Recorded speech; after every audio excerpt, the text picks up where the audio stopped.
Hey everyone, welcome back to another New World video. I hope that everybody is having an absolutely fantastic day, and in today's video we're actually going to be talking about the update 1.0.5 for New World that actually was already released this morning. So if you guys are watching this video, the maintenance has already been done and the update is already out and it's good to go. So let's go and talk about the 1.0.5 update and what that actually has made, changes that have been made.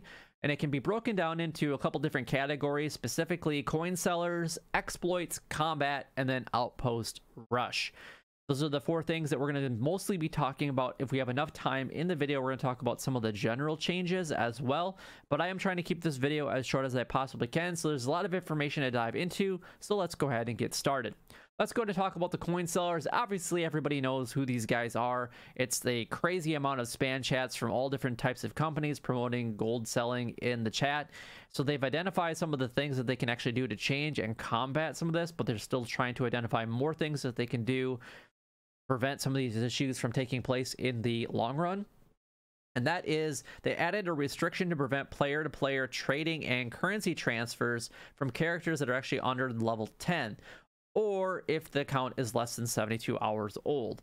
Now, logging in after 72 hours will actually be able to enable the ability to trade and transfer currency once you've actually hit level 10. So, like, part of it says or, but it feels like it could be and. It'd be interesting to test this out because I have a friend that actually just started out yesterday who is over a level 10 already. But the account is less than 72 hours old, so it'll be interesting to see if we can actually do any player-to-player transfers, and I'll test that out a little bit later. They redistributed the coin value on some of the early main story questline missions that you guys can actually participate in to later questline. So the amount of coin that you actually earn throughout the entire main story questline is actually going to be the same.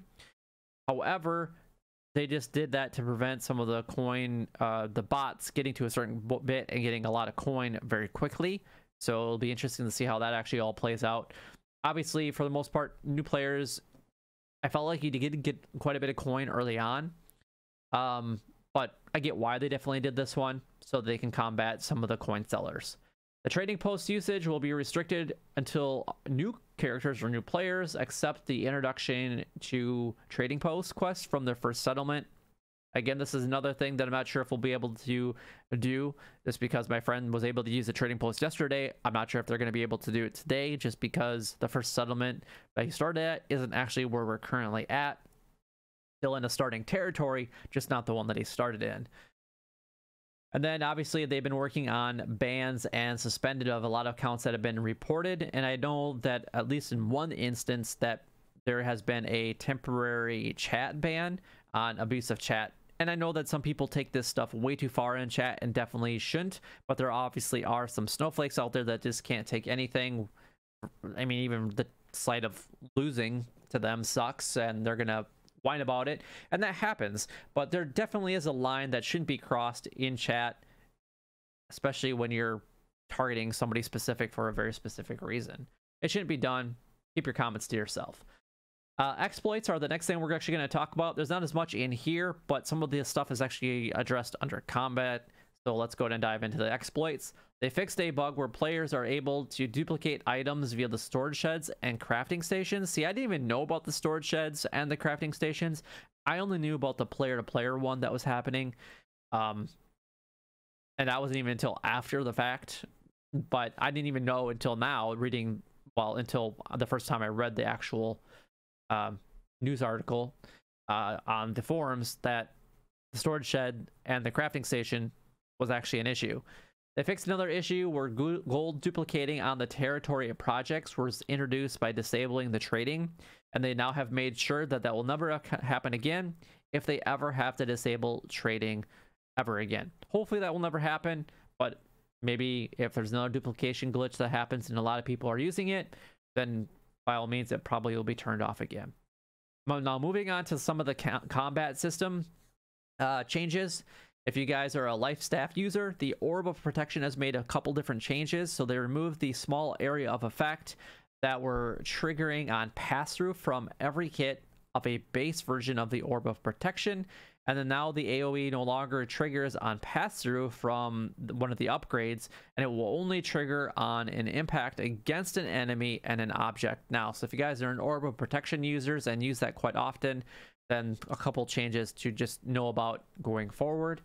They reduced the attribute respec coin cost by 60%, which I think is quite generous and really nice, because I've been wanting to test a new build for quite some time, and honestly some new weapon mastery respecs as well, and they actually adjusted that Azoth cost by 75%, so a reduction of 75%, which now you can actually kind of go to town on trying out different builds and trying out different weapon mastery items if that is something that you guys really want to. So in my mind, that's a nice pleasant change.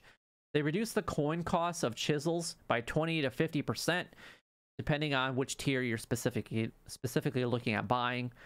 To encourage a lot more competition in Outpost Rush, they have slightly reduced the coin and Azoth rewards for the losing team. Another thing that was happening is that during invasions that were being announced on the chat, there was some stuff that couldn't be done with wars, so that they couldn't help with conflicts of a faction. That has hopefully now been fixed.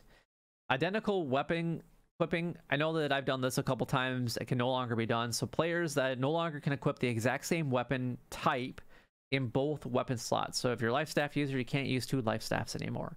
I know I had done that just to get my focus up to a specific time to help out in a dungeon, so that my focus was outstanding, and to push it up completely above what I was normally play at, but just to make sure that we could get through Lazarus and I could heal everybody appropriately throughout the entire mission. So you can no longer duplicate the weapons or equip the weapons in there. Group scaling passives. They fixed issues that were causing passive effects to scale on the number of nearby foes. This would include the Bloodlust, which is the Great Axe, the Against All Odds, which is the Hatchet, and then the Outnumbered, which is the Warhammer, to apply incorrectly. That has now all been resolved. The spell strike consistency, specifically talking about the Ice Storm and Gravity Well, where it can no longer hit or wouldn't hit consistently. It now is at a consistent level. Hopefully this doesn't introduce some new bugs along the way. It probably will, and I'm sure we'll see a 1.0.6 update probably relatively soon. The resilient item perk fixed an issue that caused this perk to reduce all damage instead of just damage from critical hits. I would love to have that still in the game, to be honest. That was awesome, especially in PvE, not PvP, obviously. And then PvP flagging fixed an issue that allowed PvP and PvE players to heal each other, so that it can no longer happen. And then just a couple quick points about Outpost Rush to keep this video hopefully short. Fixed an issue that was allowing players to get out of the starting fort before the match actually starts. I know a lot of people are actually using that to get a head start on the gameplay itself. They prevent multiple players from interacting with the altar in the Outpost Rush. This will prevent players from getting multiple summon tokens per 500 Azoth. Fixed an issue that sometimes caused the nameplates of summon allies to appear hostile. Fixed an issue that was causing the battle bread, the food buff in Outpost Rush, to be twice as effective as actually truly intended. Updated the toolbar for the battle bread and monster slayers stew to properly describe the buffs that they provide. And then they fixed an issue that caused the players to become stuck in a teleport loop if they teleported and out of Outpost Rush while using the unstuck command.